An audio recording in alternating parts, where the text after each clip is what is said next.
Evening, मैं पवन Rao, maths with ये जो यूट्यूब चैनल है मैथ्स विद पवन राव में आज आप लोगों को करवाने वाला हूं जितनी भी हम लोगों ने ज्योमेट्री पढ़ाई है अभी तक 32 लेसन हमारे हो चुके हैं। हम लोग पढ़ चुके हैं ट्रायंगल के बारे में पढ़ चुके हैं, उसके बाद हम लोग क्वाड्रेटर के बारे में पढ़ चुके हैं, लाइन और एंगल्स के बारे में पढ़ चुके हैं, हम लोग सर्किल के बारे में पढ़ चुके हैं और हम लोग पढ़ चुके हैं पॉलीगन के बारे में। 32 लेसन हमारे हो चुके हैं और अगर आपने 32 लेसन देखे हैं तो आप लोगों को पता होगा कि हमारे क्वेश्चंस हमारे जो लेसन है वो लगभग होता है 40-45 मिनट्स का एवरेज। आपका कोई लेसन अगर 35 मिनट्स का है तो कोई लेसन 51 मिनट्स का भी होगा। आप लोग मुझसे दूर हैं और आप लोग क्वेश्चंस नहीं पूछ पाते, कुछ लोगों ने मतलब कॉल भी आते हैं मेरे पास और आप लोगों को लगता है कि सर बहुत सारी ज्योमेट्री हो गई है, ये याद नहीं हो पाती है ज्योमेट्री कंप्लीट और हमें समझ में नहीं आ पाती। इसके बाद ये लास्ट लेसन हमारा है और आज सैटरडे इवनिंग है। कल की क्लास में मैं शुरुआत करूंगा मंडे से, मतलब कल की क्लास में हमारा ओनली जो संडे टॉक होता है वो हम लोग करेंगे, नॉर्मल छोटी छोटी बातें करेंगे कल की क्लास में। संडे को इवनिंग में टाइम मिला तो 100% आने की कोशिश करूंगा, तो कल संडे टॉक करते हैं और मंडे से मैं इसके क्वेश्चंस करवाने की शुरुआत करूंगा। कुछ लोग अभी भी मेरे पास कमेंट भेजते रहते हैं कि सर 100 क्वेश्चंस करवाना, इतने क्वेश्चंस करवाना। आप लोग क्वेश्चंस की टेंशन छोड़ दीजिए क्योंकि मैंने पिछले वीडियोस में बता चुका हूं कम से कम इसके 250 220 इतने क्वेश्चंस करवाने वाला हूं। 50-60 क्वेश्चंस हमारे हो चुके हैं जो मैंने थ्योरी पढ़ाई थी उसमें और लगभग 200 क्वेश्चंस मैं आपको और करवाने वाला हूं जिससे थ्योरी आपकी कंप्लीट क्लियर हो जाएगी। लेकिन आज का जो वीडियो है पिछले जो 32 लेसन अगर देखे हैं आपने और आज का वीडियो देखने के बाद अगर उन लेसन को आप लोग वापस देखते हो आपको बहुत सारी चीजें सही समझ में आएंगी। कई बार ऐसा होता है पढ़ते जा रहे हैं कितना पढ़ना है ये पता नहीं लगता है। तो आज हमारा जैसे ही खत्म हुआ और हर चैप्टर में मैं ऐसे ही करूंगा, जैसे ही खत्म होगा एक रिवीजन क्लास होगी जिससे पूरा का पूरा जो शुरुआत से मैंने आज से लगभग 20-25 या 22 दिन पहले जो लेसन डाल चुका हूं उसका रिवीजन करूंगा ताकि कल की क्लास से जैसे ही मैं मंडे की क्लास से क्वेश्चंस करवाने की शुरुआत करूं तो आप लोगों को वो क्वेश्चंस अच्छे से समझ में आए और थ्योरी आपको रिकॉल हो।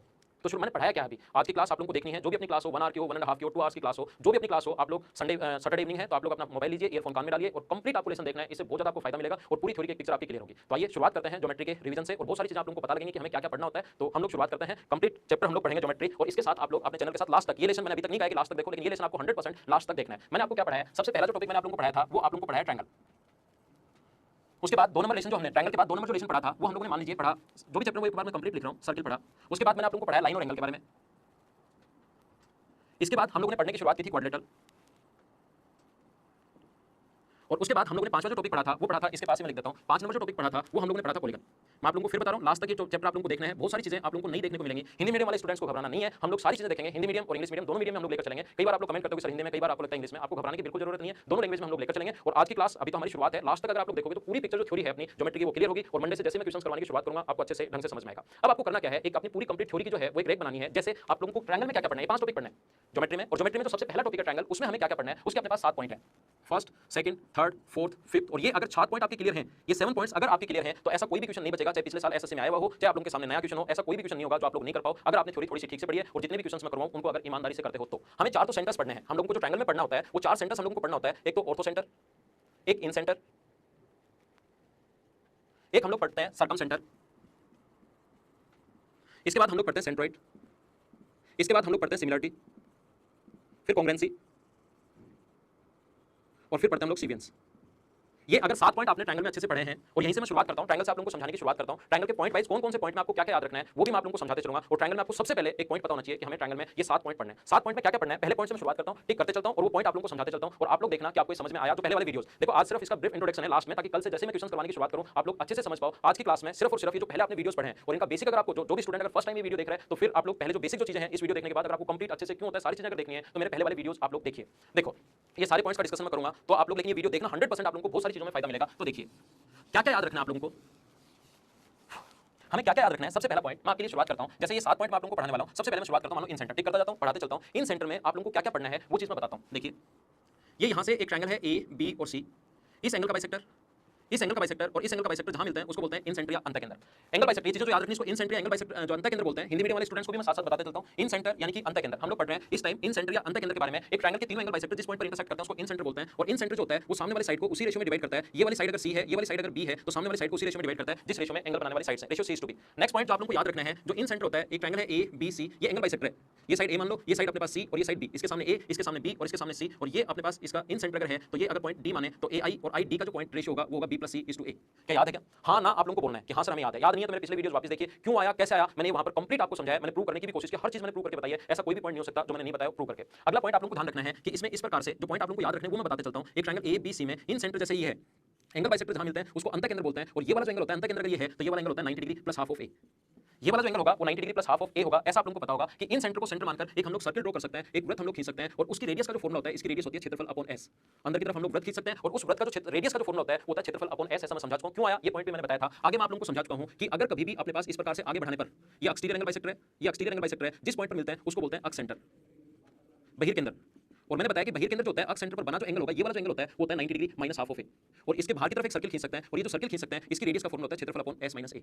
इतनी चीजें मैंने पढ़ाई थी इन सेंटर में, और ये सारी चीजें मैंने आपको प्रूव करके बताई हैं कि ऐसा हुआ क्यों, सारी चीजें समझाई हैं। अगर आपको बेसिक से देखना है, ये तो मेरा रिवीजन है एक बार आप लोगों को समझाने के लिए, क्योंकि मैं क्वेश्चन की शुरुआत करूंगा तो इनको काम मिलूंगा। बाकी अपना जो पहले मैं एक बार आप लोगों को पढ़ा चुका हूं, बेसिक अगर देखना है तो फिर आप लोग उन वीडियोस को देखिए। याद क्या क्या रखना है, इन सेंटर होता क्या है, इन सेंटर सामने वाली साइड को कौन से रेशियो में डिवाइड करता है, एंगल बाइसेक्टर, एंगल बाइसेक्टर सामने वाली साइड को कौन से रेशियो में डिवाइड करता है।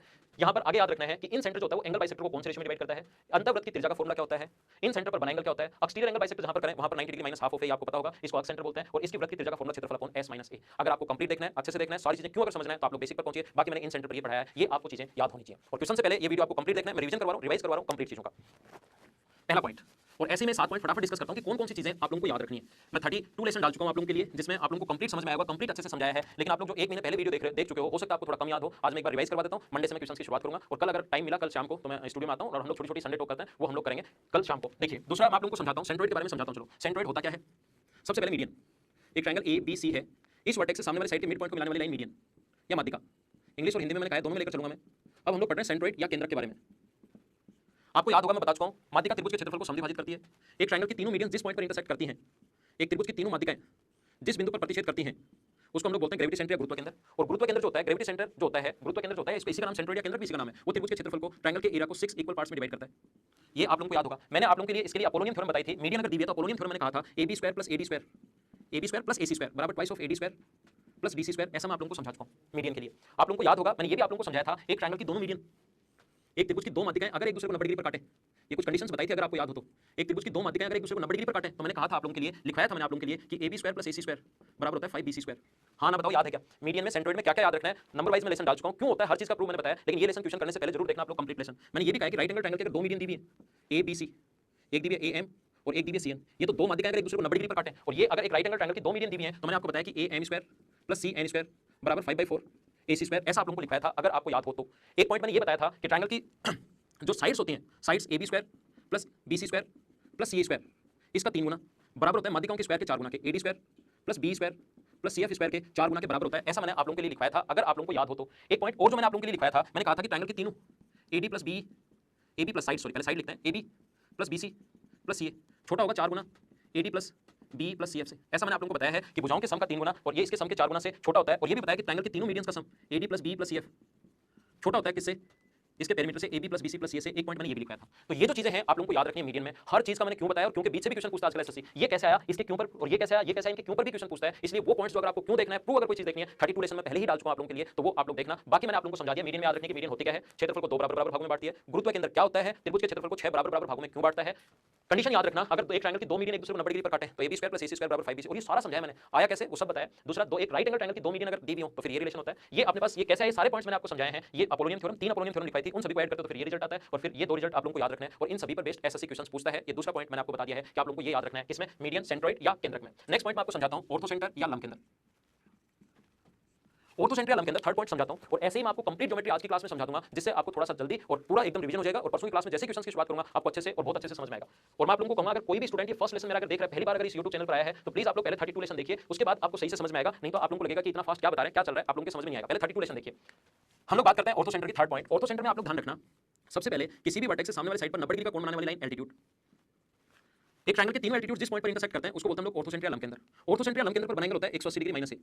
ऑर्थो सेंटर या लंब केंद्र पर बना एंगल होता है 180 डिग्री माइनस ए। अगर आप लोग बात करते हो एक्यूट एंगल ट्रायंगल की, तो उसमें ऑर्थो सेंटर बनता है अंदर की तरफ। राइट एंगल ट्रायंगल की अगर बात करते हो तो ऑर्थो सेंटर उस वर्टेक्स पर बनता है जहां पर कितना डिग्री का कोण हो, 90 डिग्री का। और ऑब्ट्यूज एंगल ट्रायंगल की अगर बात करो तो ऑर्थो सेंटर उससे बाहर निकल जाता है, यहां पर बनता है। ट्रायंगल तो ये है लेकिन इससे बाहर बन जाता है, आप लोगों को याद होगा। मैंने राइट एंगल ट्रायंगल में आप लोगों को ऐसे भी समझाया है कि राइट एंगल ट्रायंगल में कभी भी एल्टीट्यूड की लेंथ अगर निकालनी पड़े, समकोण त्रिभुज में एल्टीट्यूड की लेंथ अगर निकालनी पड़े, तो मैंने बताया कि BD की जो लेंथ का जो फॉर्मूला होता है वो होता है AB into BC upon AC। Right angle triangle में कभी भी अगर आपने को BD की लेंथ निकालनी पड़े तो AB into BC upon AC formula बताया था। आप लोग एक्यूट एंगल ट्रायंगल में कैसे निकालोगे एल्टीट्यूड की लेंथ, और आप लोग ऑब्ट्यूज एंगल ट्रायंगल में कैसे निकालोगे एल्टीट्यूड की लेंथ, और इसमें कैसे निकालोगे, फॉर्मूला तो डायरेक्ट था। और ये यहां पर कैसे निकालोगे ऑब्ट्यूज एंगल ट्रायंगल, और अपने पास जो एक्यूट एंगल ट्रायंगल उसमें एल्टीट्यूड की लेंथ कैसे निकालते हैं, ये मैंने आपको जो पहले वाले लेसन पढ़ाए हैं उनमें समझाया था आप लोगों को। ये आपको ध्यान होना चाहिए, अगर ध्यान नहीं है तो मेरे पहले वाले वीडियोस आप लोग देखिए। नेक्स्ट मैं आप लोगों को पॉइंट समझाता हूं, जो अपना 4 नंबर पॉइंट है, सर्कम सेंटर या परिकेंद्र, उसको लेकर चलता है। दोनों लैंग्वेज में ले रहे हैं, सर्कम सेंटर या परिकेंद्र, उसको समझने की कोशिश करना आप लोग। सर्कम सेंटर या परिकेंद्र जो है, एक ट्रायंगल के साइड परपेंडिकुलर बाइसेक्टर, इस साइड का परपेंडिकुलर बाइसेक्टर, इस साइड का परपेंडिकुलर बाइसेक्टर, इस साइड का परपेंडिकुलर बाइसेक्टर जहां पर मिलते हैं उसको बोलते हैं सर्कम सेंटर या परिकेंद्र। सर्कम सेंटर या परिकेंद्र जो होता है तीनों वर्टिसेस से इक्वल डिस्टेंस पर होगा और इसके परिवर्त की त्रिज्या का formula a into B into C upon 4 into area. और आप लोगों को ये भी याद होगा कि यहाँ पर बना जो एंगल होता है वो होता है 90 degree plus half twice of A, sorry यहाँ पर बना एंगल होता है ट्वाइस ऑफ ए, ऐसा मैंने आप लोगों को समझाया। मैंने आपको ये भी बताया कि एक्यूट एंगल ट्रायंगल बनता है अंदर की तरफ, राइट एंगल ट्रायंगल बनता है हाइपोटेनस के मिड पॉइंट पर, कर्ण के मध्य बिंदु पर, और ऑब्ट्यूज एंगल ट्रायंगल में निकल जाता है बाहर। ये हाइपोटेनस के मिड पॉइंट पर क्यों बनता है, ये सारी चीजें मैंने आपको क्यों जब बताया था तब बताया था। अभी सिर्फ ये याद होनी चाहिए, आज की क्लास में सिर्फ आप लोगों को यही मैं आप लोगों को समझाना चाह रहा हूं। आपको ये पता होना चाहिए कि राइट एंगल ट्रायंगल में अगर कभी भी ये ए बी सी है, यहाँ से मिड पॉइंट को मिलाया जाए तो मिड पॉइंट को मिलाने वाली जो लाइन होती है वो AC by 2 होगी। ध्यान रखना, थोड़ी देर पहले बताया कि BD की लेंथ ये इंटू ए अपॉन ये, और अब मैं बता रहा हूँ AC by 2 होगी। तो कभी D मिड पॉइंट बोले तब तो ये फॉर्मूला होता है कि एल्टीट्यूड है BD, तब अपने पास फॉर्मूला जो थोड़ी देर पहले बताया इन दोनों का इंटू और कर्ण का भाग देते हैं, ये आप लोग ध्यान रखना। सबसे पहले मैंने इन 4 सेंटर्स के बारे में आप लोगों को बताया था। अगर आपको लगता है कि सर और डिटेल से होना चाहिए तो पहले वाले वीडियो जब आप लोग देख चुके होंगे या आपको वो वीडियो देखनी चाहिए। मंडे से मैं क्वेश्चंस की शुरुआत कर रहा हूँ, तो आपको ये एक बार थ्योरी आपको कंप्लीट पता होनी चाहिए। नेक्स्ट पॉइंट लेकर चलते हैं, ये सर्कमसेंटर या अपने पास हम लोगों ने पढ़ा है परिकेंद्र के बारे में, फटाफट रिवीजन कर लेते हैं इनका। दूसरा अपने पास नेक्स्ट पॉइंट में लेकर चल रहा हूं, कांग्रुएंसी या सर्वांग समता। 4 पॉइंट पढ़ चुके हैं, 5 नंबर पॉइंट पर चलते हैं, सर्वांग समता। और डिटेल से अगर देखना है तो पहले वाली वीडियोस देखिए। अगर दो ट्रायंगल, मैं फटाफट बता देता हूं, ए बी सी और दूसरा ट्रायंगल डी ई एफ, यदि कभी भी अपने पास सबसे पहला रूल था एस ए एस, अगर दो ट्रायंगल की दो कॉरस्पॉन्डिंग साइड्स इक्वल हैं और एक इंक्लूडेड एंगल, याद रखना इंक्लूडेड एंगल अगर बराबर है तो दोनों के दोनों ट्रायंगल कांग्रुएंट होंगे। एस ए एस सर्वांग समता, ध्यान रखना। 2 नंबर पॉइंट है ए ए एस, दो एंगल और एक अगर भुजा बराबर है तो दोनों के दोनों ट्रायंगल सर्वांग सम होंगे, दोनों त्रिभुज कांग्रुएंट होंगे। 2 नंबर पॉइंट ध्यान रखना। 3 नंबर पॉइंट था एस एस एस और 4 नंबर जो पॉइंट था वो था R H S. 3 number point था तीनों भुजाएं अगर बराबर है तो दोनों के दोनों ट्रायंगल कांग्रुएंट होंगे। और 4 नंबर पॉइंट अगर आपको याद हो, और याद उसी को आएगा जो मेरे प्रीवियस वीडियोस देख चुके हैं अच्छे से, आर एच एस। आज की क्लास सिर्फ आज की क्लास ले रहे हो तो कुछ भी समझ में नहीं आएगा क्योंकि मैं फटाफट चल रहा हूं, ये आपको भी पता होगा। आर एच एस में राइट एंगल है, हाइपोटेनस से साइड है। दो राइट एंगल ट्रायंगल अगर हो कभी भी तो वो कांग्रुएंट तब होंगे जब एक तो राइट एंगल हो, हाइपोटेनस बराबर हो और बची भी एक साइड बराबर हो, तो दोनों के दोनों ट्रायंगल कांग्रुएंट होंगे। ये मैंने समझाया था आप लोगों को कांग्रुएंसी में। कांग्रुएंसी में साथ ही मैंने ये भी समझाया था कि अपने पास समद्विबाहु त्रिभुज जो होता है उसमें चारों सेंटर्स एक ही पॉइंट पर बनते हैं, जबकि इक्विलेटरल ट्रायंगल जो होता है उसमें चारों जो सेंटर्स होते हैं वो एक ही पॉइंट, इसमें एक लाइन पर बनते हैं, कोलिनियर होते हैं, सरेख होते हैं, सीधी रेखा में बनते हैं, जबकि इसमें ऑर्थो सेंटर, इन सेंटर, सर्कम सेंटर और सेंट्रोइड जो होते हैं वो सभी एक ही पॉइंट पर बनते हैं, एक ही लाइन, एक ही पॉइंट पर होते हैं, एक ही बिंदु पर होते हैं। ये आप लोग ध्यान रखना। और यहाँ पर एक इंपॉर्टेंट पॉइंट जो कांग्रुएंसी में मैंने आप लोगों को समझाया था वो ये था कि कभी भी अगर वही लाइन तो मीडियन है और वही लाइन अगर एल्टीट्यूड है, तीनों में से एक होता है एंगल बाइसेक्टर, एक होता है एल्टीट्यूड और एक होता है मीडियन। एक तो होता है अपने पास माध्यिका, एक होता है कोण समद्विभाजक और एक होता है शीर्षलंब। इन तीनों में से अगर एक ही लाइन दो का काम करिए कि ये तो माध्यिका है और ये अगर शीर्षलंब है, इसका मतलब ये आइसोसेलेस ट्रायंगल होगा, समद्विबाहु त्रिभुज होगा। बहुत ज्यादा इंपॉर्टेंट है, ये आप लोग याद रखना। 5 नंबर पॉइंट। इसके बाद हम लोगों ने पढ़ा था सिमिलरिटी या समरूपता के बारे में। देखिए सिमिलरिटी या समरूपता इंपॉर्टेंट है, इसमें कुछ चीजें आप लोगों को याद रखनी है। सिमिलरिटी में ये हम लोगों ने देखा था कि सिमिलरिटी का जो दो ट्रायंगल में लगेगी, एक ट्रायंगल ए बी सी है और दूसरा ट्रायंगल डी ई एफ है। पहला रूल ट्रिपल ए का रूल था, यदि दो ट्रायंगल अपने पास तीनों के तीनों एंगल अगर बराबर हैं तो दोनों ट्रायंगल सिमिलर होंगे, समरूप होंगे, पहला पॉइंट। 2 नंबर पॉइंट था एस ए एस, आपके पास पहले भी था एस एस लेकिन वहां पर था दो भुजाएं बराबर और एक एंगल बराबर, यहां पर है दो भुजाएं समान अनुपात में होंगी और एक एंगल बराबर होगा तो दोनों के दोनों ट्रायंगल सिमिलर होंगे, दोनों त्रिभुज समरूप होंगे। और तीसरा अपने पास है तीनों भुजाएं समान अनुपात में, तीनों एंगल बराबर, यहां दो भुजाएं समान अनुपात में और एक एंगल बराबर, दो साइड्स होंगी वो प्रोपोर्शन में होंगी, ध्यान रखना इक्वल नहीं होती, प्रोपोर्शन में होंगी, समान अनुपात में होंगी और एक एंगल बराबर। और तीनों भुजाएं अगर समान अनुपात में है तो दोनों के दोनों ट्रायंगल सिमिलर होंगे, दोनों त्रिभुज समरूप होंगे। ये इंपॉर्टेंट है। क्यों इंपॉर्टेंट है? अगर आपको याद हो, वीडियोस देखना आप लोग पहले वाले, अगर आपको याद हो तो कुछ इंपॉर्टेंट रिजल्ट मैं आप लोगों को बताता हूं। यदि दो ट्रायंगल सिमिलर हैं तो दोनों का पेरीमीटर का रेशियो वही होगा, जो कुछ भी दे, साइड दे तो साइड का रेशियो, एंगल बाइसेक्टर दे तो उसका रेशियो, मीडियन दे तो उसका रेशियो, अगर अपने पास अंतर्वृत्त की त्रिज्या दे तो उसका रेशियो, बाह्य वृत्त की त्रिज्या दे तो उसका रेशियो। यदि दो ट्रायंगल सिमिलर हैं तो उनके पेरीमीटर का रेशियो हमेशा वही होता है, जो कुछ भी दे उसके रेशियो के बराबर। और दूसरा रिजल्ट, यदि दो ट्रायंगल सिमिलर हैं तो उनके एरिया का रेशियो हमेशा वही होगा, जो कुछ भी दे उसके स्क्वायर के रेशियो के बराबर। साइड दे दिया तो साइड का स्क्वायर करना है, मीडियन दे दिया तो मीडियन का स्क्वायर करना है, एंगल बाइसेक्टर दे दिया तो उसका स्क्वायर करना है, शीर्षलंब दे दिया तो उसका स्क्वायर करना है, अंतर्वृत्त की त्रिज्या दे दी तो उसका स्क्वायर करना है। ये ऐसा मैं मानकर चल रहा हूं कि ये पॉइंट आप लोगों को याद होगा। और दूसरा आप ध्यान रखना, एक समकोण त्रिभुज में, एक राइट एंगल ट्रायंगल में, एक समकोण त्रिभुज है राइट एंगल ट्रायंगल में, अगर एल्टीट्यूड डाल दिया जाए तो दो ट्रायंगल जो बनेंगे एक दूसरे के साथ तो सिमिलर होते ही होते हैं। इससे रिलेटेड आपको 4 रिजल्ट्स आपको बताए थे, अगर आपको याद हो तो BD बराबर होता है AB इंटू BC, और एक क्वेश्चन इससे रिलेटेड हमेशा आपको हर पेपर में देखने को मिलेगा। इंपॉर्टेंट है, सभी लोग ये 4 रिजल्ट्स याद रखना, पढ़ाते टाइम भी ये मैंने आप लोगों को समझाया था। तीसरा रिजल्ट याद रखना है CD बराबर होगा BC स्क्वायर अपॉन AC, और चौथा रिजल्ट याद रखना है AD बराबर होगा AB square upon AC। Right angle triangle से रिलेटेड सिमिलरिटी से आता है, लेकिन ये 4 जो पॉइंट्स हैं ये आप लोगों को हमेशा ध्यान रखना है। कुछ इंपॉर्टेंट पॉइंट्स इसमें और बताए थे मैंने सिमिलरिटी में, क्योंकि सिमिलरिटी इंपॉर्टेंट था, समरूपता जो था वो इंपॉर्टेंट था। अगर आप लोगों को याद हो तो इसमें एक पॉइंट मैंने ये समझाया था आप लोगों को कि यहां से मिड पॉइंट को मिलाने वाली लाइन, मिड पॉइंट को मिलाने वाली लाइन तीसरी से आधी और उसके हमेशा पैरेलल होगी।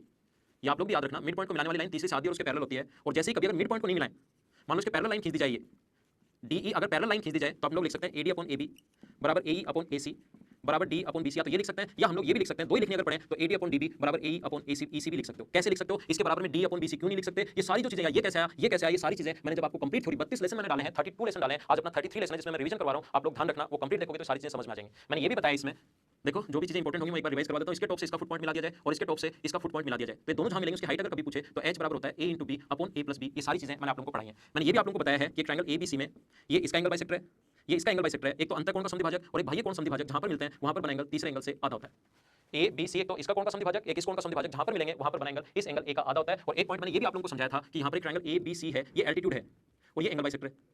तो ये एंगल अगर ABC है, ये एंगल एल्टीट्यूड है और ये एंगल बाइसेक्टर, तो ये वाला एंगल होता है, ये वाला एंगल, ये अपने पास होता है क्या होता है बताओ, अगर आपको याद है तो ये होता है half of angle B minus C। Angle B और सी के सम डिफरेंस का आधा होता है मोड लेना है, एंगल पॉजिटिव आएगा तो हो सकता है बी बढ़ाओ, हो सकता है सी बढ़ाओ, ये अपने को मोड लेना है ताकि आप लोग दोनों के डिफरेंस का आधा कर सको। ये था अपने पास पॉइंट नंबर 6। और ध्यान रखना ट्रायंगल में हम लोगों को टोटल 7 पॉइंट पढ़ने हैं और 7वां पॉइंट बताओ कौन सा बचा, बोलो। जहां पर भी आप लोग बैठे हो आपको बोलना चाहिए कि 7वां नंबर पॉइंट सर सीवीएन बचा, और सीवीएन में मैंने क्या क्या समझाया था देखिए मैं बताता हूं। मुझे आप लोग ये भी बताइए एक छोटा सा पॉइंट कि आने वाले जो लेसन है, अब मैं थोड़ी सी अभी तक तो हमारा एवरेज 40 मिनट चल रहा था और आज से ही आप लोग देखोगे, कल की क्लास से आप लोग देख चुके हो, कल इवनिंग में सैटरडे मतलब कल फ्राइडे को इवनिंग में जो आपके पास लेसन आया था एक पॉलीगन के बारे में, वो भी अपना 1 आवर का लेसन था। आज हमारा सैटरडे शाम को ये लेसन आया है, तो इसमें आप लोगों ने देखा होगा कि हमारा 1 आवर से क्लासेस चलनी शुरू हो गई हैं। तो आप लोग ध्यान रखना 40 मिनट से हम लोग थोड़ा सा लेंदी हम लोग बनाने की कोशिश करेंगे, आपको हैबिट होगी। हमेशा 6 से 7 का टाइम आप लोग अपना फ्री रखा करो, कहीं ज्वाइन मत करना। मैं हमेशा 6 से 7 आप लोगों को पढ़ाऊंगा, तो कहीं भी आप लोग को इंस्टीट्यूट वगैरह शाम को ज्वाइन मत करना, सुबह ज्वाइन करना। 6 से 7 आप लोग मेरे साथ रहना हमेशा। जैसे वीडियो आता है 6 बजे आप लोग अपने कान में ईयरफोन लगाओ और 1 घंटे मेरे साथ रहा करो, है ना। देखो इधर अब मैं बताता हूं आपको सीवीएन के बारे में। उस टाइम भी आपको थोड़ा सा कम समझ में आएगा ये वाला टॉपिक, क्योंकि पहली बार पढ़ा था। जब क्वेश्चंस करूंगा अच्छे से और ज्यादा अच्छे से समझा दूंगा, लेकिन इसमें याद क्या क्या रखना आप लोगों को वो चीज मैं समझा देता हूं। सीवीएन होता क्या है, सबसे पहले मीडियन एल्टीट्यूड के बारे में बता चुका हूं। ध्यान रखना यहां से इस पॉइंट पर सीवीएन के बारे में जो याद रखना है वो चीज मैं सिखा रहा हूं। जो इंपॉर्टेंट थ्योरम्स आप लोगों को बताई थी, इस वर्टेक्स से सामने किसी भी पॉइंट को मिला दें, इधर कहीं भी मिला दें और इधर कहीं भी मिला दें, डी ई और एफ, और ये मान लो काट रही है ऊपर 3 लाइन ना, तो मध्य बिंदु कोई भी पॉइंट है और ये काट रही है मान लो यहां पर, तो जो रिजल्ट्स आप लोगों को याद रखने हैं वो क्या याद रखने हैं, ए ओ बी का क्षेत्रफल upon triangle A O B का क्षेत्रफल अपॉन ए ओ सी का क्षेत्रफल, ए ओ सी का एरिया, ये होता है बीडी अपॉन डीसी, इन दोनों के रेशियो के बराबर। दूसरा एक चीज आप लोग ये भी ध्यान रखना, यहाँ पर जो रिजल्ट था वो याद रखना, पहला पॉइंट। दूसरा पॉइंट ध्यान रखना A F upon F B, A F upon F B, B D upon D C. याद आएगा देखो मेरा पढ़ाया हुआ, नहीं याद है तो पहले वापस देखिए, C upon E A equals to अपने पास 1। दूसरा सीवीएन का lower part plus total part, CVN जो होती है किसी भी वर्टेक्स से सामने वाली साइड के किसी पॉइंट को मिलाने वाली cevian, lower part plus total part. अगर आपको याद हो तो देखो, lower part plus total part, lower part OE plus total part B, lower part O F upon C F, हमेशा होता है 1। तीसरा रिजल्ट अगर आप लोगों को याद हो, तीसरा मैंने बताया था upper part plus total part cevian का, AO upon AD, BO upon BE, CO upon CF equals to 2 होता है। सीवीएन का lower part plus total part, lower part plus total part तो 1 होता है, upper upon total equals to 2 होता है। ऐसा मैंने आपको समझाया था, अगर आप लोगों को याद हो तो। एक यहाँ पर इंपॉर्टेंट रिजल्ट और बताया था, और ये रीजन चल रहा है, मैंने बताया था ये मान लो अपने पास सीवीएन है और ये मान लो यहाँ पर एम है, ये एन है, इधर वाली साइड ये बी है, ये साइड सी है और ये कंप्लीट साइड ए है, बी सी की लाइन जो है ए है। तो मैंने आप लोगों को बताया होगा, अगर आपको याद हो 4 नंबर जो रिजल्ट मैंने बताया होगा वो मैंने सिखाया होगा कि ये 4 नंबर ये है, ये 5 नंबर रिजल्ट मैंने सिखाया होगा, N C square M B square बराबर अपने पास मैंने बताया था एम एन ए, मैंने ये लिखाया आपको A X square plus M N A. ये चीज हम लोगों ने सीखी थी। यहाँ पर ये रिजल्ट 5 नंबर रिजल्ट जो है वो हम लोगों ने सीखा था। ये अगर लाइन बीसी की लेंथ अगर ए है तो ये चीज मैं आप लोगों को समझा चुका हूं, A X square plus M N A. यहाँ साथ ही मैंने ये भी बताया था, इसको मैं मिटा देता हूं आप लोगों को समझा रहा हूं, ये एक्स है, ये वाई है, ये ए है और ये बी है, तो एक्स अपॉन वाई बराबर ए अपॉन बी। और एक रिजल्ट मैंने और बताया था यहाँ पर, अगर आपको याद हो तो, यहाँ से और यहाँ से एल्टीट्यूड डाल दी जाए ए बी सी, ये पॉइंट मान लीजिए डी है, ये पॉइंट ई है और ये पॉइंट एफ है, तो एक रिजल्ट आपको कहा था, रिजल्ट आपको बताया था A F square plus B D square, A F square plus B D square plus C F C E square, A F square B D square C square बराबर होगा, ये बराबर किसके होगा, B F square plus C D square plus A E square, ये समझाया था। और सीवीएन में एक जो बहुत ज्यादा इंपॉर्टेंट, जिस पर बेस मैंने 3 लेसन बनाए थे और एक पॉइंट और मैं बताऊंगा। सीवीएन में मैंने कहा था आप लोगों को, इधर देख लीजिए वो पॉइंट ए बी सी, मैंने कहा था जिस भी पॉइंट पर ये मिले, ये ए है और ये बी है, तो ध्यान रखना जो ये वेट का जो रेशियो होता है ये यहाँ पर होगा 20:a। आप लोगों को एमपीजी पढ़ाया था और एमपीजी थोड़ा सा बड़ा पॉइंट है, मास पॉइंट जो ज्योमेट्री है वो आप लोग प्रीवियस 3 वीडियोस में बना चुका हूं, एक और बनाऊंगा, अभी भूला नहीं हूं, बताऊंगा मैं आप लोगों को, तो ये आप लोगों को वहां से देखिए एक बार, है ना, वहां से देखिए। तो ये 7 पॉइंट और इसके अलावा मैंने बेसिक ऑफ ट्रायंगल पढ़ाया था, जिसमें आप लोगों को 6 पॉइंट अलग से पढ़ाए थे। पहला, त्रिभुज के तीनों कोणों का योग 180 डिग्री क्यों होता है, exterior angle always sum of interior opposite के बराबर होता है। अगला पॉइंट मैंने बताया था 2 साइड्स का सम हमेशा तीसरी से बड़ा। नेक्स्ट पॉइंट बताया था 2 साइड्स का डिफरेंस हमेशा तीसरी से छोटा। ये 4 पॉइंट बताए थे। नेक्स्ट पॉइंट मैंने बताया था क्लासिफिकेशन ऑफ ट्रायंगल, एक्यूट क्या होता है, ऑब्ट्यूज क्या होता है, राइट क्या होता है। मैंने ये भी आप लोगों को समझाया था कि एक्यूट, ऑब्ट्यूज, राइट, और मैंने न्यून कोण, समकोण और अधिक कोण, है ना, हिंदी मीडियम को भी साथ। अपने पास आइसोसेलेस क्या होता है, अपने पास इक्विलेटरल ट्रायंगल क्या होता है और अपने पास राइट एंगल ट्रायंगल क्या होता है, ये भी मैंने आप लोगों को समझाया था। उसके बाद अगर तीनों साइड्स देने के बाद एक्यूट क्या होगा, ऑब्ट्यूज क्या होगा और राइट क्या होगा, ये भी मैंने आपको समझाया था। तो ये 7 पॉइंट और बेसिक ऑफ ट्रायंगल, ये कंप्लीट वीडियोस देखिए, 15-16 वीडियोस हैं, उनको पहले देखिए ताकि मंडे से, कल संडे है, संडे को आप लोग बैठ कर कंप्लीट वीडियोस देखिए फटाफट, या जो नोट्स बनाए उनको एक बार रिवीजन करो, ताकि जैसे ही मंडे से कल से मैं क्वेश्चंस आपको देने शुरू करूं आप लोग अच्छे से समझ पाओ। तो नेक्स्ट लेसन हम लोग लेते हैं और नेक्स्ट लेसन की शुरुआत करेंगे सर्किल की। तो अब हम लोग सर्किल की शुरुआत करते हैं। ये वैसे तो मैंने आप लोगों को चौथा पॉइंट पढ़ाया था, इसके बाद पॉलीगन पढ़ाया और इससे पहले क्वाड्रेटल और लाइन और एंगल के बारे में बता चुका था, लेकिन ट्रायंगल, क्वाड्रेटल और अपने पास सर्किल इंपॉर्टेंट है, तो इसको मैं आप लोगों को पहले समझा देता हूं। सर्किल जो है अपने पास इसमें पढ़ना क्या है, सर्किल या वृत्त, दोनों लैंग्वेज में मैं लेकर चलूंगा, आपको कमेंट ऐसा करने की जरूरत नहीं है कि सर ओनली हिंदी में पढ़ाओ, ओनली इंग्लिश में, दोनों लैंग्वेज में लेकर चलेंगे। तो हम लोग शुरुआत करते हैं सर्किल की। देखिए पढ़ना क्या क्या है सर्किल में, क्यों होता है वो मैं समझा चुका हूं। आप लोग याद रखना किसी भी आर्क द्वारा सेंटर पर बने एंगल सर्कमफ्रेंस पर बने एंगल से डबल होता है। ये अगर थीटा है तो ये 2 थीटा होगा। एक ही आर्क द्वारा सर्कमफ्रेंस पर बने एंगल इक्वल होता है, एक ही आर्क द्वारा सर्कमफ्रेंस पर बने जो कोण होते हैं वो बराबर होते हैं। तीसरा आपको याद रखना है कि अपने पास व्यास द्वारा परिधि पर बना कोण हमेशा राइट एंगल होगा। आर्क से रिलेटेड 3 पॉइंट आप लोगों को याद रखना है। पहला आर्क है, आर्क से रिलेटेड, फिर कोड है और फिर टेंजेंट है। 3 चीजें तो पढ़नी है। मैंने 6 लेसन आपके लिए डाले हैं ताकि आपको जिसका बेसिक एकदम कमजोर हो, बेसिक एकदम वीक हो, वो भी आसानी से समझ सके। लेकिन पढ़ना क्या क्या है और ये क्यों आया, आपको ये जो रिवीजन वाला वीडियो है तो देखना ही, लेकिन पहले सर्किल से रिलेटेड मैंने 6 वीडियोस आपको दिए हैं जो 40, 45, 50 मिनट के वीडियोस हैं, वो आपको देखने की आया कैसे, वहां पर मैंने कंप्लीट समझाया, यहाँ एंगल क्या होगा वो डिटेल से पढ़ाया, वो तो देखने ही देखने। अगला मैं आप लोगों को समझाना ये चाह रहा हूं कि आर्क से रिलेटेड अगर वीडियो आप लोगों को टेक्स्ट आ गया था, अब हम लोग देखते हैं जी वाह, कोड से रिलेटेड वीडियो। कोड के मिड पॉइंट को सेंटर से मिलाने वाली लाइन उस पर परपेंडिकुलर होती है और इसका उल्टा भी एकदम ठीक है। इक्वल कोड सेंटर से इक्वल डिस्टेंस पर होती है, समान जीवाएं केंद्र से समान दूरी पर होती हैं और इक्वल कोड सेंटर पर इक्वल एंगल बनाती हैं, समान जीवाएं केंद्र पर समान कोण बनाती हैं। ये सारी चीजें मैं आपको पढ़ा चुका हूं। अगर 2 इक्वल कोड्स हैं AB और AC, तो सेंटर से मिलाने वाली लाइन इस एंगल का एंगल बाइसेक्टर होती है, ऐसा मैंने आप लोगों को समझाया था। 2 कोड सर्किल के अंदर इंटरसेक्ट करें, 2 कोड सर्किल के अंदर इंटरसेक्ट करें या इस प्रकार से हुई तो बाहर इंटरसेक्ट करेंगे AB और CD। ए बी और सी डी दो कोण सर्कल के अंदर इंटरसेक्ट करें या बाहर, ये पॉइंट पी है, तो एक पॉइंट तो ध्यान रखना P A into P B बराबर होता है P C into P D के। ये रिजल्ट आपको पढ़ाया था दोनों के लिए। एक मैंने कहा था यहाँ पर बना एंगल, इन दोनों के द्वारा सेंटर पर बना एंगल अगर एक्स हो, इसके द्वारा सेंटर पर बना एंगल अगर वाई हो, ये एक्स और ये वाई, तो ये वाला जो एंगल होगा ये दोनों के सम का आधा, angle X plus angle Y का आधा होता है। और इनको आगे बढ़ाने पर, ये पॉइंट पी यहाँ पर मान लीजिए, इसको आगे बढ़ाने पर इसके द्वारा सेंटर पर बना एंगल अगर एक्स है और इसके द्वारा सेंटर पर बना एंगल अगर वाई है, तो यहाँ पर जो बना एंगल होता है वो दोनों के डिफरेंस का आधा होता है। दोनों बाहर इंटरसेक्ट करें अंदर, ये तो दोनों नहीं होता है। अगर एंगल अपने पास हो तो ये वाला जो एंगल होता है अपने पास अंदर की तरफ अगर इंटरसेक्ट करें तो दोनों के सम का आधा, बाहर की तरफ अगर इंटरसेक्ट करें तो दोनों के डिफरेंस का आधा। यहाँ पर ये भी ध्यान रखना आप लोग, ये जो पॉइंट अपने पास पी से टी और ये अगर इंटरसेक्ट करे, एक तो सिर्फ टच ही करे, एक टी पर टच कर रहा है और ये ए बी, तो मुझे ये बताइए पी टी स्क्वायर बराबर होता है P A into P B के। ये मैंने समझाया था, पहले आर पढ़ाया फिर कोड पढ़ाया, अब मैंने आप लोगों को पढ़ाया टेंजेंट। और टेंजेंट के बारे में मैंने आप लोगों को बताया है कि एक ही पॉइंट को टच करके जाए तो वो टेंजेंट होती है, बाहर से डाली दोनों टेंजेंट्स की लेंथ हमेशा बराबर होती है। रेडियस और टेंजेंट के बीच बना कोण 90 डिग्री होता है। और एक मैंने अल्टरनेट सेगमेंट थ्योरम आप लोगों को बताई थी, ये कोण अगर थीटा है तो विपरीत साइड इधर कहीं भी कोण बने वो थीटा होगा। और उसके बाद मैंने बताया था किसी भी क्वाड्रेटल के अगर चारों एंगल, चारों अगर वर्टिसेस सर्कल की सर्कमफ्रेंस पर अगर है तो उसको साइक्लिक क्वाड्रेटल बोलते हैं, चक्रीय चतुर्भुज बोलते हैं। और चक्रीय चतुर्भुज के विपरीत कोणों का योग हमेशा 180 डिग्री होता है। इनसे रिलेटेड कुछ फॉर्मूले और कुछ थ्योरम्स भी मैंने आप लोगों को बताई थी जो आप लोगों को याद होनी चाहिए। इन दोनों साइड्स का मल्टीप्लिकेशन, इन दोनों साइड्स का मल्टीप्लिकेशन का सम, दोनों जो अपने पास डायगोनल्स हैं उनके मल्टीप्लिकेशन के बराबर होता है। खूब सारी चीजें, क्योंकि 6 वीडियोस 50 मिनट के वो तो डीप से हो गई, उस चीज को 6 वीडियो जो 50 45 मिनट के हैं उनको मैं 10 मिनट में आप लोगों को समझा रहा हूं ताकि क्वेश्चंस करते टाइम आप लोग इनको आसानी से समझ सको, आसानी से रिवाइज कर सको, इसलिए एक वीडियो आपके लिए बना रहा हूं। ये पॉइंट होने के बाद अपने पास सबसे पहले आर्क से रिलेटेड, फिर कोड, सबसे पहले मैंने आप लोगों को बताया था यहां से चाप, फिर जीवा के बारे में और फिर स्पर्शरेखा के बारे में। इसके बाद इससे मैंने 6 पॉइंट आप लोगों को बताए थे, वो 6 पॉइंट कौन-कौन से थे एक बार समझने की कोशिश करना, क्या आपको याद है या नहीं है देखना। नेक्स्ट जो पॉइंट है अपने पास वो मैंने ऐसे बताए थे 6 पॉइंट सर्कल में, बहुत ज्यादा इंपॉर्टेंट है जो आपको याद रखना है। एक तो मैंने ये बताया था, ये वाला जो अपने पास यहां से इसकी रेडियस अगर कभी फाइंड आउट करनी पड़े तो 1/6 ऑफ AB। साथ ही मैंने इसके ये भी बताया था, 2 पॉइंट बताए थे, हर एक पॉइंट में मैंने 2 पॉइंट बताए थे ए और बी। दूसरा मैंने बताया था इसकी रेडियस ए है, इसकी रेडियस बी है और इसकी रेडियस अगर सी है तो 1/√c बराबर 1/√a प्लस 1/√b। बताओ याद है या नहीं है? हाँ ना बोलो कुछ, जहां बैठे हो हाँ ना कुछ बोलना आप लोगों को, ताकि आप लोगों का इंटरेस्ट बनेगा और आपको थोड़ा सा ज्यादा समझ में आएगा, है ना। 2 नंबर पॉइंट जो मैंने आप लोगों को बताया था वो मैंने कहा था कि यहां से डायरेक्ट कॉमन टेंजेंट की लेंथ क्या होती है और ट्रांसवर्सल कॉमन टेंजेंट की लेंथ क्या होती है, इसके फॉर्मूले लिखाए थे, डिस्टेंस बिटवीन सेंटर्स का square minus r1 plus r2 का स्क्वायर। और इसका जो फॉर्मूला आप लोगों को बताया था 2 पॉइंट, दूसरा पॉइंट इसका मैंने बताया था डिस्टेंस बिटवीन सेंटर्स का square minus r1 minus r2 का स्क्वायर। ये पॉइंट 2 नंबर आपको बताया था। 3 नंबर पॉइंट में मैंने आप लोगों को समझाया था, अगर अपने पास ट्रांसवर्सल कॉमन टेंजेंट हो, दोनों सेंटर्स को मिलाने वाली लाइन को उसी रेशियो में डिवाइड करती है जिसमें रेडियस है, चाहे ये हो उसी रेशियो में डिवाइड करती है जिस रेशियो में रेडियस है। लेकिन ये डायरेक्ट कॉमन टेंजेंट होगी तो इसके साथ ब्रैकेट लगाकर, याद करो समझाया मैंने आपको, ब्रैकेट लगाकर लिखना है भाई अनुपात। और अगर अपने पास ट्रांसवर्सल हुई डायरेक्ट हुई तो ब्रैकेट लगाकर भाई अनुपात, ट्रांसवर्सल हुई तो ब्रैकेट लगाकर लिखना आपको अंत अनुपात। ये पॉइंट मैंने समझाया था 3 नंबर। 4 नंबर पॉइंट मैंने आप लोगों को ऐसे समझाया था, अगर कभी भी अपने पास इस प्रकार से हो, ये इंटरसेक्ट अगर करे और ये अपने पास AB पर इंटरसेक्ट करें और ये डायरेक्ट कॉमन टेंजेंट है P, Q, R और S और ये अक्स वाई हो, तो मैंने बताया था PQ स्क्वायर बराबर होता है X Y square minus AB square. ये आप लोगों को पता होना चाहिए। ये पॉइंट मैंने आप लोगों को इसमें समझाया था, अगर आपको याद हो तो। अगला जो पॉइंट मैंने समझाया था आप लोगों को 5 नंबर पॉइंट, 5 नंबर पॉइंट में मैंने 2 पॉइंट मैंने कहा था, हर पॉइंट में मैंने लगभग 2 पॉइंट बताए। इसके बाहर की तरफ अगर कोई क्वाड्रेटल हो तो अपोजिट साइड्स का सम अपोजिट साइड्स के सम के बराबर होता है और सेंटर पर बने अपोजिट एंगल्स का सम जो होता है वो 180 डिग्री होता है। ये 2 पॉइंट बताए थे। और एक पॉइंट मैंने ऐसे बताया था 6 नंबर पॉइंट, अगर अपने पास इस प्रकार से सर्कल के बाहर से अगर अपने पास 2 टेंजेंट हो तो मैंने बताया था इसकी रेडियस R2 R1 R2 और इसकी रेडियस अगर R3 है तो R2 बराबर होगा R1 into R3 इसका रूट। ये रिजल्ट बताया था जो कि इंपॉर्टेंट है। तो पहले मैंने समझाया आपको 4 चीजें याद रखनी है इसमें। अब आपके दिमाग में एक रेख बन गई कि इस प्रकार से ट्रायंगल में क्या पढ़ना है, 7 पॉइंट कौन-कौन से पढ़ने एक बार पढ़ो। सर्कल में क्या पढ़ना है, 4 पॉइंट, 4 पॉइंट में अपने पास सबसे पहले आर्क के बारे में, फिर उसके बाद कोड के बारे में, फिर टेंजेंट के बारे में और फिर ये एक इंपॉर्टेंट पॉइंट जो है वो आपको पढ़ना है, जीवा और अपने पास आर्क यानी चाप और अपने पास स्पर्शरेखा और इंपॉर्टेंट 4 पॉइंट। अगला पॉइंट मैं आप लोगों को समझाता हूं जो कि अपने पास है क्वाड्रेटल के बारे में, चतुर्भुज के बारे में। देखो चतुर्भुज बहुत आसान है, क्वाड्रेटल पढ़ना भी आसान है क्योंकि जितने भी वीडियोस डाले पहले तो चतुर्भुज अकेला था और फिर उसके बाद जितने भी वीडियोस मैंने डाले पहली बात तो चतुर्भुज होता क्या है फिर वो समझाया था मैंने। और उसके बाद 5 वीडियो डाले, एक रेक्टेंगल समझाया था, एक स्क्वायर समझाया था, एक पैरेललोग्राम समझाया था, एक रोम्बस समझाया था और एक ट्रेपेजियम। आयत, वर्ग, समांतर चतुर्भुज, समचतुर्भुज और समलंब चतुर्भुज, ये 5 हमें पढ़ने हैं। किसमें? जो क्वाड्रेटल है उसमें 5 पॉइंट्स हम लोगों को पढ़ने हैं। तो सबसे पहले हम लोग शुरुआत करते हैं क्वाड्रेटल की। चतुर्भुज हिंदी मीडियम वाले नाराज नहीं हो जाना, दोनों चीजें हम लोग पढ़ रहे हैं, दोनों मीडियम में हम लोग पढ़ रहे हैं क्वाड्रेटल या चतुर्भुज। उस टाइम मैंने आप लोगों को अगर याद हो ऐसा कोई भी क्वाड्रेटल जिसकी 4 साइड्स हो क्वाड्रेटल कहते हैं, ऐसा कोई भी आकृति बंद आकृति क्लोज फिगर जिसकी 4 साइड्स हो, तीनों ट्रायंगल कहेंगे, 4 साइड क्वाड्रेटल कहेंगे। क्वाड्रेटल के चारों एंगल्स का सम 360 डिग्री। यहां से मैंने कहा था इसको नाम दें A B C और D। इसके दोनों डायगोनल्स मान लो O पर मिले तो एक तो मैंने ये बताया था A B D का क्षेत्रफल और C B D का क्षेत्रफल का जो रेशियो होगा वो होता है AO और CO का रेशियो। A B D का क्षेत्रफल upon triangle C B D का क्षेत्रफल का जो रेशियो होता है वो होता है AO अपॉन OC का। दूसरा मैंने ये बताया था इसका क्षेत्रफल A1, इसका क्षेत्रफल A2, A3 और A4। और ये सारी चीजें मैंने ये समझाई थी होता क्यों है, ध्यान रखना। ये सारे पॉइंट्स मैंने समझाए थे कि ऐसा होता क्यों है वो मैंने आपको बताया था, ध्यान रखना आप लोग। यहां पर A1 into A3 का क्षेत्रफल बराबर अपने पास होता है A2 into A4 के क्षेत्रफल के। क्यों होता है सारी चीजें समझा चुका हूं। क्वाड्रेटल के 6 वीडियोस मैंने आप लोगों के लिए डाले थे जो बहुत ज्यादा इंपॉर्टेंट थे, आप लोग उनको देखिए जिससे कंप्लीट ज्योमेट्री आप लोगों को समझ में आएगी। आज सिर्फ रिवीजन है, देखना उन वीडियोस को ही है कि पढ़ना क्या क्या है वो चीज मैं बता रहा हूं। अगर किसी क्वाड्रेटल के दोनों डायगोनल्स एक दूसरे को 90 डिग्री पर अगर बाइसेक्ट करें, ए बी सी और डी 90 डिग्री पर बाइसेक्ट करें तो A B square plus C D square बराबर होता है A D square plus B C square के। ऐसा मैं बता चुका हूं। साथ ही मैंने ये भी बताया था कि एक इस प्रकार से कोई भी क्वाड्रेटल है, इन दोनों का एंगल बाइसेक्टर यहां पर ओ पर मिले तो इस एंगल का और इन दोनों का रिलेशन क्या होता है वो चीज भी मैंने यहां पर आप लोगों को समझाई थी, अगर आपको याद हो तो। इसके बाद क्वाड्रेटल पढ़ाने के बाद इसमें मैंने 5 पॉइंट आप लोगों को पढ़ाया था। मैंने क्या क्या पढ़ाया था क्वाड्रेटल में, देखिए ये चीजें तो याद रखनी है, ये पॉइंट्स तो आपको याद होने चाहिए। इसके बाद मैंने क्या पढ़ाया था आप लोगों को, मैंने बताया था रेक्टेंगल के बारे में, रेक्टेंगल या आयत।